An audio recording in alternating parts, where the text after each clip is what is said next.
नमस्कार दोस्तों, मैं डॉक्टर विजय कक्कड़, डायरेक्टर विजय ईएनटी हॉस्पिटल अजमेर।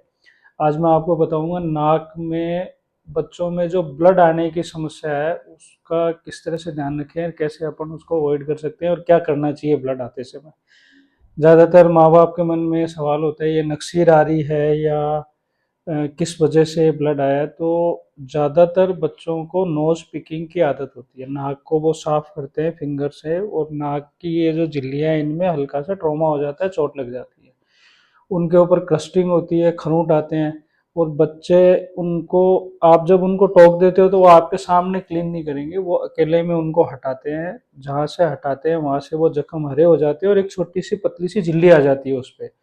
वो झिल्ली उस समय तो ब्लड को रोक लेती है, लेकिन जब बच्चा लेटा हुआ रहता है तो वो एकदम से वो झिल्ली हटती है और उस समय ब्लड आता है। तो उंगली मारी दिन में और ब्लड आया रात को, तो हम कभी इन चीजों को कोरिलेट ही नहीं कर पाते।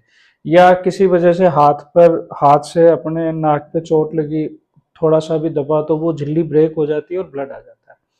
अब पहली बात है, ब्लड आने पे क्या करें। ज्यादातर मैंने देखा है कि गीला, जो माँ बाप है वो गीला रुमाल सिर पे रख देते हैं, सिर पे पानी डाल देते हैं, ऐसा नहीं करें, या लेटा देते हैं।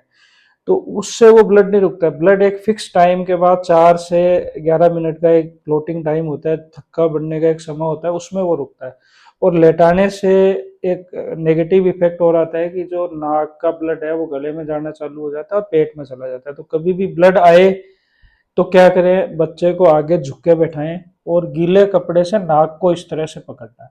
आप 2 मिनट तक पकड़ के रखेंगे, ये साइंटिफिकली प्रूव टेक्निक है, जिससे कि ब्लड वेसल्स कंप्रेस हो जाती है और वो ब्लड आना बंद हो जाता है। बच्चे को समझाएं, उसको काउंसलिंग करें, उसको बताएं कि किस तरह से उंगली डालने की वजह से ब्लड आता है। सिर्फ अपन उसको टोक देते हैं कि नाक में उंगली नहीं डालना है, तो वो आपके सामने नहीं डालेगा लेकिन अकेले में डालेगा। कोई भी एंटीबायोटिक ऑइंटमेंट जो भी आपका डॉक्टर है आपको प्रिस्क्राइब करें, वो उसको समझाएं, जब भी खुजली चले उंगली से जरा सा यहाँ लगा ले ताकि खुजली नहीं चले।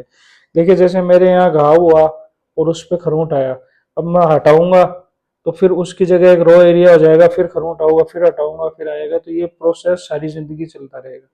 अब मैंने इसको छोड़ दिया और इसके नीचे जैसे नई स्किन आई, ये अपने आप हटेगा तो दोबारा नहीं आएगा। ऐसे नाक के साथ भी है कि जो ब्लीडिंग पॉइंट है उनके ऊपर जो क्रस्टिंग आ रखी है, अगर बच्चा एक बार कैसे भी करके 5-7 दिन उसको कंट्रोल कर ले तो एक नई स्किन आ जाएगी, वो क्रस्ट हट जाएगा और ब्लीडिंग नहीं होगी। इस चीज को सावधानी रखने के बाद भी अगर ब्लीडिंग होती है तो फिर आप अपने जो भी फिजिशियन है, पीडियाट्रिशियन है या ईएनटी स्पेशलिस्ट को दिखाएं और अदर कॉजेज को रूल आउट करें। Thank you.